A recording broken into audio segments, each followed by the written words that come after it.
వర్షాకాలం నేపథ్యంలో వ్యాధులు విజృంభించకుండా స్వచ్ఛదనం పచ్చదనం కార్యక్రమంలో భాగంగా ప్రభుత్వ ఆదేశాలకు అనుగుణంగా అనేక కార్యక్రమాలు నిర్వహిస్తున్నామని బల్దియా కమిషనర్ కమర్ అహ్మద్ తెలిపారు. మంగళవారం మున్సిపల్ చైర్మన్ అధికారులతో కలిసి పట్టణంలోని డైట్ కళాశాల మైదానంలోని వాటర్ ట్యాంక్ వద్ద బ్లీచింగ్ పౌడర్ వేసి పరిశుభ్రం చేయించారు. అలాగే ఇంకుడు గుంతలను గుర్తించి వాటి మరమ్మతుల కోసం పలు సూచనలు చేశారు. పరిసరాల పరిశుభ్రత, స్వచ్ఛమైన నీటితోనే దాదాపు ఎలాంటి వ్యాధులు దరిచేరవన్నారు.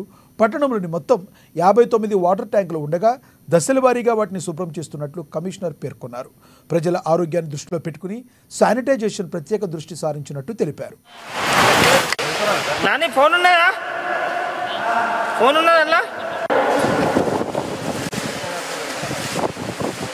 స్వచ్ఛదనం పచ్చదనం కార్యక్రమంలో భాగంగా ఈరోజు 6వ తారీఖు నాడు మనకు గవర్నమెంట్ ఆదేశాల అనుసారము ఈ వాటర్ బాడీస్ ఏదైతే ఈఎల్ఎస్ఆర్స్ ఉన్నాయో, సోర్స్ ఆఫ్ వాటర్ సప్లై, వాటికి క్లీనింగు మరియు ఇంకుడు గుంతల యొక్క రిపేర్స్, వాటి ఐడెంటిఫికేషన్స్ గవర్నమెంట్ ఆఫీసెస్లో కానీ ఎక్కడైతే పెద్ద రెసిడెన్షియల్ కాలనీస్లో అవి ఐడెంటిఫికేషన్ చేయడం ఈరోజు ముఖ్య ఉద్దేశము.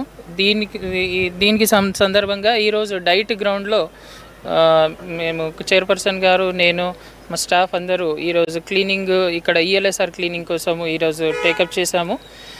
టోటల్ ఆదిలాబాద్ పట్టణంలో 59 ఈఎల్ఎస్ఆర్స్ ఉండగా ఈరోజు మనకు 20 ఈఎల్ఎస్ఆర్స్ క్లీనింగ్ చేయడం జరుగుతుంది అన్ని వార్డులలో.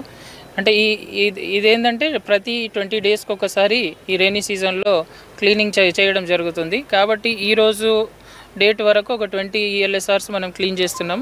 నెక్స్ట్ 39 అది నెక్స్ట్ ఒక 3-4 డేస్ తర్వాత వాళ్ళకి కూడా క్లీనింగ్ చేస్తాం. స్వచ్ఛదనం పచ్చదనం కార్యక్రమంలో భాగంగా ఈరోజు 6